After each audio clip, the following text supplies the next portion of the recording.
Angela Myers here to elevate your mind, body, and spirit. If you haven't subscribed yet, please subscribe. I want to continue to help you break through mental blocks, physical blocks, and spiritual blocks that are keeping you from manifesting the amazing life you want.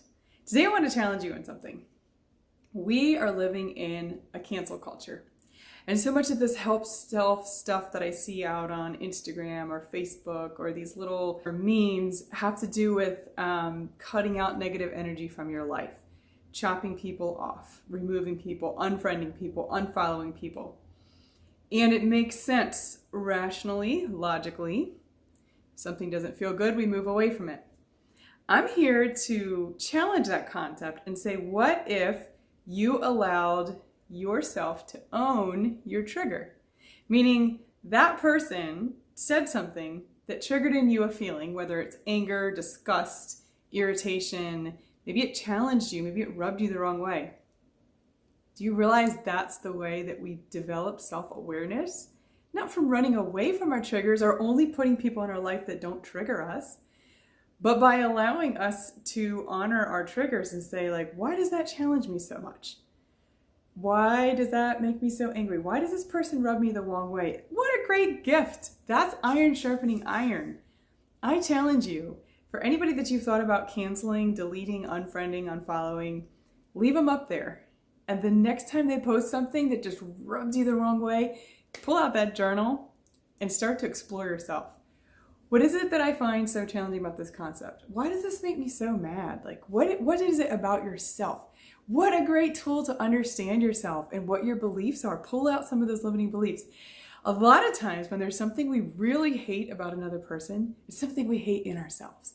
If we're judging another person like, oh my gosh, they're so selfish, or they're so closed-minded, or they're so, we are being the exact same way. So what a great tool for self-reflection.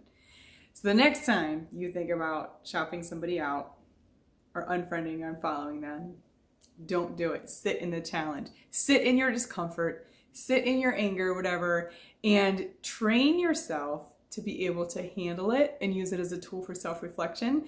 And own the fact that that person didn't make you angry. You felt angry. That person didn't offend you.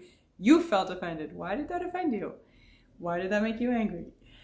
This is the way that you grow, not by running away from things that challenge you, not by running away from people that trigger your offendedness or anything like that.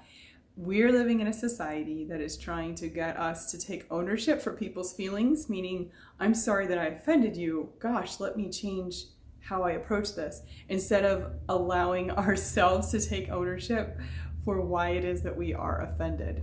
That is not healthy to build a culture where we're tiptoeing around each other's feelings and spending our time trying not to offend anyone and change our language and the way we dress and the way we act so that we don't offend somebody else. How can I possibly know your triggers? How can I possibly know what language or what words trigger responses in you? And why would I stop being authentic to the point to take ownership for how you feel? And I certainly wouldn't want somebody to do that for me. That's how we lose authenticity in our connections. That's how we lose vulnerability and live in this kind of fake facade of peace, where really what we're defining as peace is, I'm just going to do my best not to offend you. I'm going to do my best to not make you feel bad, as if that's somehow my job. Other people's feelings are not your job. Your feelings are your job. And the more you become self-aware, own those feelings, work through them, understand yourself, the better and better and better you will be at relating to other people, to helping them feel great, to showing up for them. So this challenge for you, it's easier obviously to do on social media, as far as like, I'm giving you this challenge. Don't unfriend, don't unfollow, don't delete, don't cancel. Just let yourself work through your triggers. Or spend more time, away from social media in general, but that's a whole other topic. Now, this concept is all fine and dandy when it comes to social media. I'm giving you this challenge. Don't unfriend, don't unfollow, don't block, but allow your triggers, allow yourself to sit with your triggers and figure them out and see what it shows you about yourself.